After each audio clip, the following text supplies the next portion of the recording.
Think of your brain as a supercomputer that's always learning, not with code, but through experience and practice. Every new skill you pick up, every habit you develop, they rewire your brain, creating new pathways that shape how you think and act.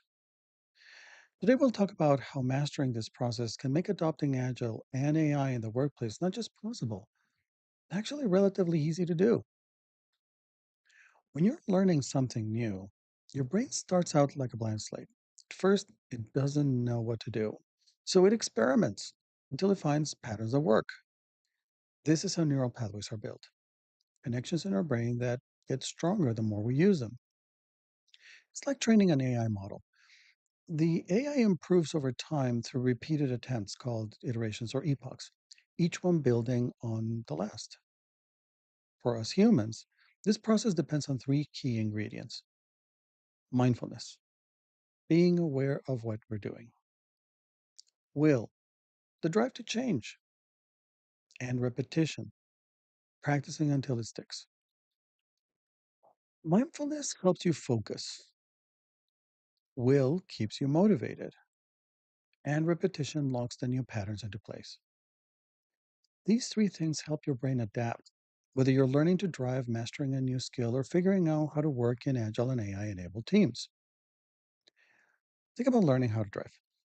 At first, every little step, checking your mirrors, turning the wheel, pressing the pedals, took all your concentration. That's mindfulness. You wanted to learn how to drive. That's will. And through repetition, it became second nature. Now you can drive while chatting with friends, thinking about your day. That's because your brain rewired itself to make driving automatic. The same process works for anything you want to learn. At first, developing new skills feels awkward. It's normal. It's just our brain building new pathways. And here's the thing: building those new pathways takes time. Quick training sessions don't cut it because we humans can't rewire our brains overnight. Some people adapt faster than others, and that's okay. The real challenge isn't skill, it's having the motivation and patience to keep going. Without that drive, no amount of training will help. Here's where science backs this up. In the 1800s, Hermann Ebbinghaus studied how quickly we forget things and found that we lose 50 to 80% of new information within 24 hours and up to 90% in a week, especially if we don't review it or use it. Modern studies show that without practice, we only remember about 10 to 30% of what we learn. The good news is that when we apply what we've learned right away, we remember it much better. That's why practicing after training is so important.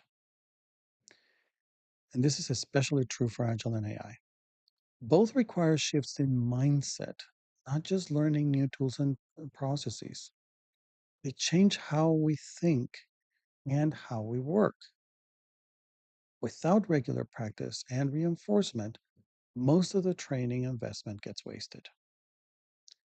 Learning these approaches isn't just about knowing new things, it's about making the required behavior stick, and that takes time. Now, let's talk about certifications. They're often misunderstood, especially in the agile space. Some people think that getting a certificate proves they're agile experts. It doesn't. Agile is not like ITIL or other frameworks where you can learn a fixed process. Agile is adaptive. It's about learning how to handle unique situations, and you can't standardize that. Certifications don't measure real understanding or whether someone can truly be agile under highly complex situations, which is required to adapt to the rapid AI workplace. In fact, I've met plenty certified people who still think like they're working in a traditional step by step waterfall system. All they've done is map agile terms to their old habits and resist changing how they think because they're certified. And the piece of paper says so.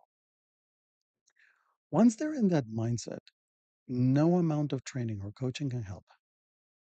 The will to change is gone. key ingredient to learning is missing. This shows how certifications can backfire. They make people feel that they've got it when they haven't. And true Agile is a mindset, not something you can just check off a list. So, what's the better way to learn?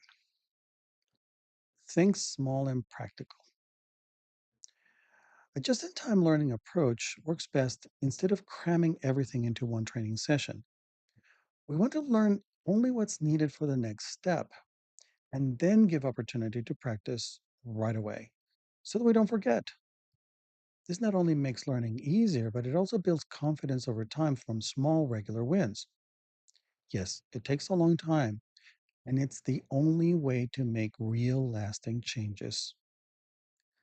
And when we're making wholesale changes like Agile and AI, it's unrealistic to expect otherwise. This idea fits perfectly with Agile itself, which is all about taking small, manageable steps and improving as we go. By treating training as an ongoing process, not a one time event, you give people the time they need to grow and adapt. Remember, you're not just learning new processes and tools, you're developing highly adaptive new skills while upgrading your brain's operating system. Change can be scary, and big changes feel overwhelming. From an evolutionary perspective, sticking to what we know has kept us alive. But in today's world, clinging to old habits can hold us back. To move forward, we need to take small, safe steps. By practicing new skills gradually, we give our brains time to adjust and make those changes stick. This process takes effort, repetition, and patience. And far from being a flaw, it's exactly how we're designed to learn. If you want to see a fun example of how our brains learn, check out Destin's Smarter Everyday Backwards Bicycle video. I'll link it in the description. It's one of my favorite videos on the internet. And if you found this helpful, don't forget to like and subscribe for more insights on building adaptive, resilient organizations in the era of AI. Thanks for watching.